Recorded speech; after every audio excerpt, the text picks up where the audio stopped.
Saya nak, kalau boleh, nak penjelasan daripada Ustaz tentang ASB. Sebab saya risau benda itu syubhah dan saya cuba cari juga. Tapi saya takut saya mendapat maklumat yang salah daripada internet ke. So bagi saya, mungkin saya patut keluarkan je semua duit ASB tu. Tapi pendapatan yang saya dapat selama ni tu, saya patut buat macam mana? Yang setahu saya, kita tak boleh gunakan untuk kepentingan diri kita, dan kita patut bagi orang lain.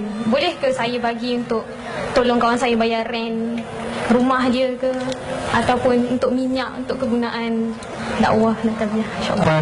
Pada soalan hukum ASB dan apa yang patut dibuat dengan duit dividennya, sekiranya haram atau halal, tengok macam mana.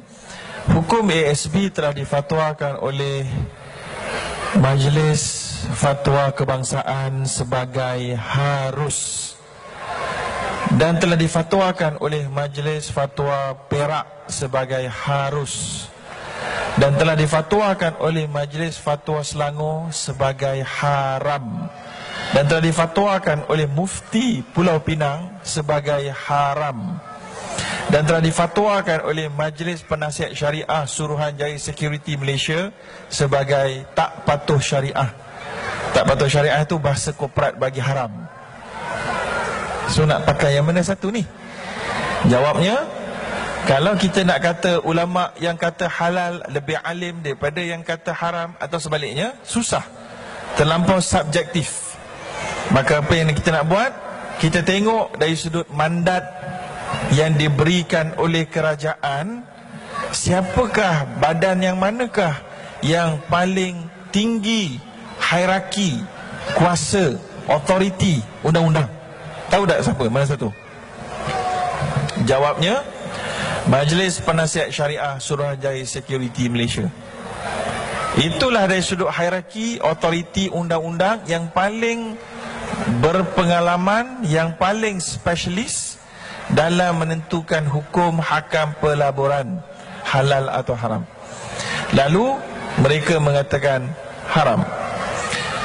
Yang kedua, kuat authority adalah Majlis Fatwa Negeri-Negeri. Kerana negeri, dia duduk bawah sultan punya kuasa. So jadi dia boleh diwartakan dan jadi undang-undang. Jadi oleh kerana itu, yang corot sekali adalah Majlis Fatwa Kebangsaan. Sebab dia tidak ada kuasa kecuali menasihat, dan tak ada boleh jadikan apa-apa ke warta undang-undang. Justru kalau dari sudut itu, ASB kelihatan syubhah. Sebab ada kata halal, ada kata syubhah. Yang paling autoriti kata haram. Bila syubhah, Nabi kata, faman ittaqa syubhah faqad istabra an irdihi wa dini. Siapa yang menjauhi syubhat, dia berjaya selamatkan agama dan maruahnya. Justru kalau tanya saya nak maklumkan, ASB, kalau ada wakil dekat sini, minta maaf, saya beritahu dari sudut akademik, daripada wang terkumpul ASB yang semuanya orang Bumi Putra Melayu punya duit, 25, 23, 24% lebih kurang, katalah RM10, RM2.50 digunakan untuk letak di dalam Maybank Group. Sebahagian lagi, beberapa ringgit lagi diletakkan British American Tobacco. Rokok hukumnya haram, ya? Gabung-gabung menyebabkan peratusan yang haram itu tidak layak untuk menjadikan saham amanah saham Bumi Putra sebagai patuh syariah, kata Suruhanjaya Security. Jadi kalau tuan-tuan tanya saya apa nak buat, yang pertama, Allah kata, wa in tubtum falakum ru'usu amwalikum la tadhlimuna wa la tuzlamun.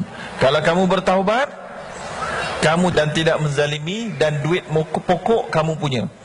So semua duit simpanan ASB kita simpan 8,000, 10,000. Semua 10,000 kita boleh ambil balik, sebab itulah duit yang kita letak. Tapi dividen yang lebih daripada 8,000 itu, yang itulah yang syubhat.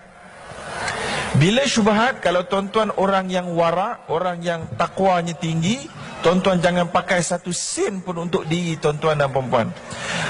Untuk beli beras ke, beli sofa ke, beli kasut ke, bayar cukai ke, bayar saman trafik ke, selagi mana untuk diri tuan-tuan, tak boleh.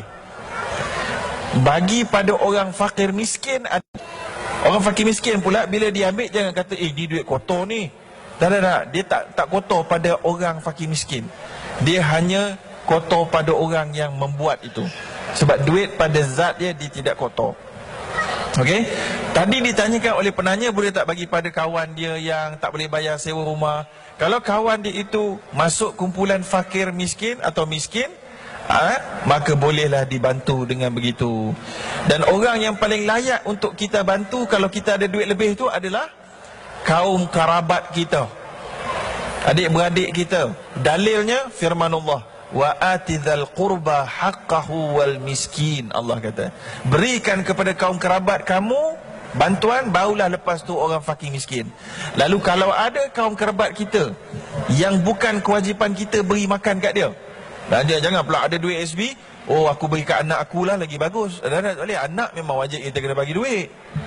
Ni bagi kat kakak kita yang susah, adik kita yang pakai hemodialisis ke contohnya, ini pula yang leukemia tengah nak pakai duit, kita bagi. Itu cara nak selesaikan.